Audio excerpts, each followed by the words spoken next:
एक सम्राट एक गरीब स्त्री के प्रेम में पड़ गया। सम्राट था। स्त्री तो इतनी गरीब थी कि खरीदी जा सकती थी, कोई दिक्कत न थी। उसने स्त्री को बुलाया और उसके बाप को बुलाया और कहा, जो तुझे चाहिए ले खजाने से, लेकिन यह लड़की मुझे दे। मैं इसके प्रेम में पड़ गया हूँ। कल मैं घोड़े पर सवार निकलता था, मैंने इसे कुएं पर पानी भरते देखा, बस तब से मैं सो नहीं सका हूँ। बाप तो बहुत प्रसन्न हुआ, लेकिन बेटी एकदम उदास हो गई। उसने कहा, मुझे क्षमा करें, आप कहेंगे तो आपके राजमहल में आ जाऊंगी, लेकिन मेरा किसी से प्रेम है। मैं आपकी पत्नी भी हो जाऊंगी, लेकिन यह प्रेम बाधा रहेगा। मैं आपको प्रेम न कर पाऊंगी। सम्राट विचारशील व्यक्ति था। उसने सोचा कि यह तो कुछ सार न होगा। कैसे प्रेम हो मुझसे इसका? किससे इसका प्रेम है? पता लगवाया गया। एक साधारण आदमी।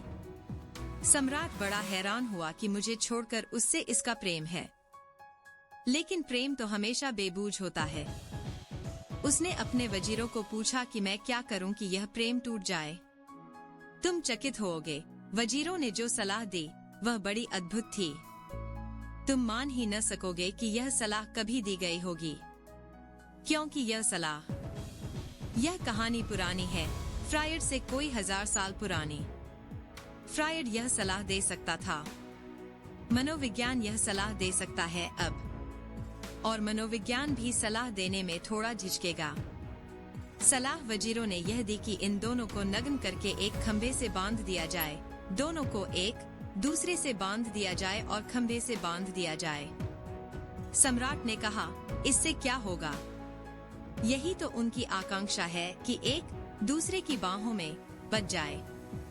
उन्होंने कहा, आप फिक्र न करें, बस फिर उनको छोड़ा न जाए, बंधे रहने दिया जाए।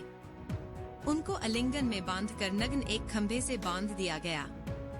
अब तुम जरा सोचो, जिस स्त्री से तुम्हारा प्रेम है, फिर वह कोई भी क्यों न हो, वह इस जगत की सबसे सुंदरी क्यों न हो, या किसी पुरुष से तुम्हारा प्रेम है, वह मिस्टर यूनिवर्स क्यों न हो, इससे कुछ फर्क नहीं पड़ता कितनी देर आलिंगन कर सकोगे।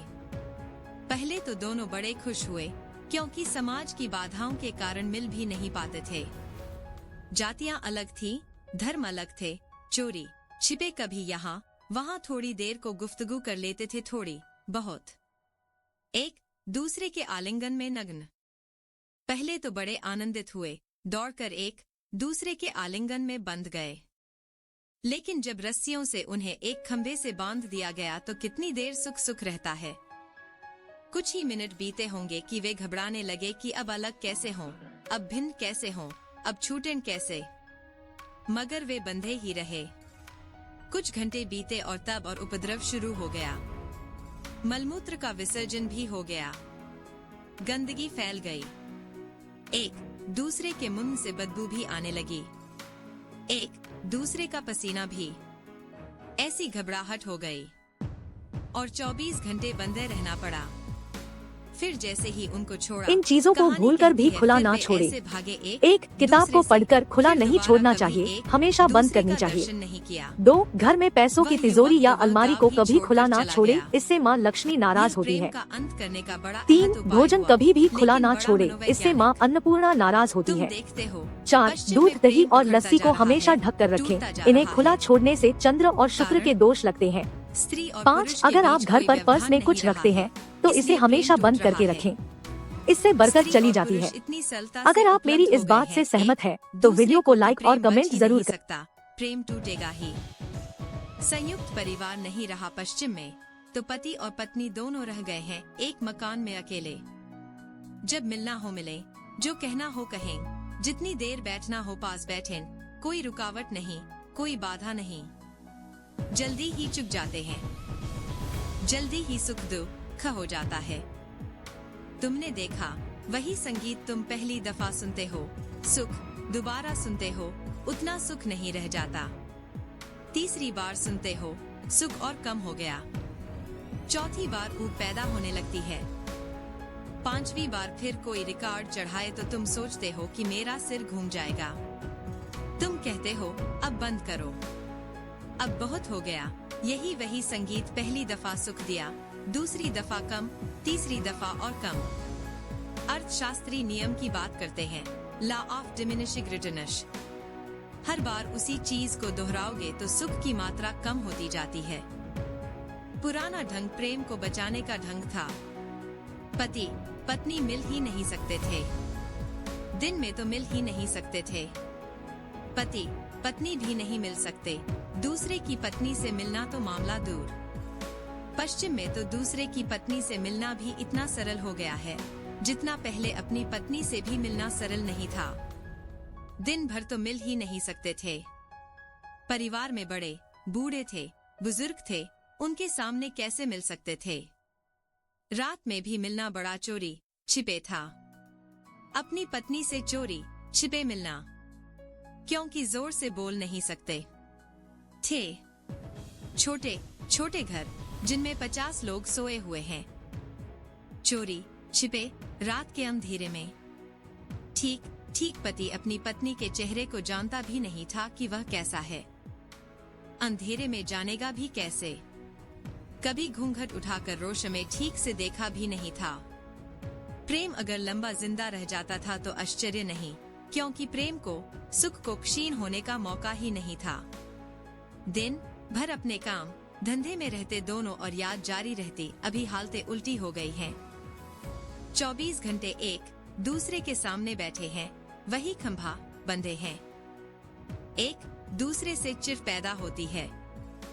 पत्नी चाहती है कि कहीं उठो, कहीं जाओ, कुछ करो, यही क्यों बैठे हो। जीवन के बड़े अद्भुत नियम हैं। सुख और दुख में बहुत फर्क नहीं है। वही उत्तेजना सुख है, वही उत्तेजना दुख है। पसंद की तो सुख है, नापसंद की तो दुख है। बस नापसंद पसंद का फर्क है। दोनों तरंगे हैं, दोनों समय के भीतर घट रही हैं। दोनों समय की झील की तरंगे हैं। प्रेम का असली रूप वही है जहाँ अधिकार की चाहत नहीं होती, सिर्फ आत्मसमर्पण होता है। सच्चे प्रेम का मतलब यह नहीं कि आप हमेशा साथ रहें, बल्कि यह है कि आप दोनों एक दूसरे के दिल में हमेशा के लिए बस जाए। सुख में प्रेम का अस्तित्व क्षणिक हो सकता है, परंतु दुख में ही प्रेम की गहराई समझ आती है। प्रेम में व्यक्ति एक दूसरे से मिलना नहीं चाहता, बल्कि यह चाहता है कि कभी अलग न होना पड़े। सच्चा प्रेम वही है जो आजादी दे, परंतु फिर भी बंधन में बांधने की शक्ति रखता है।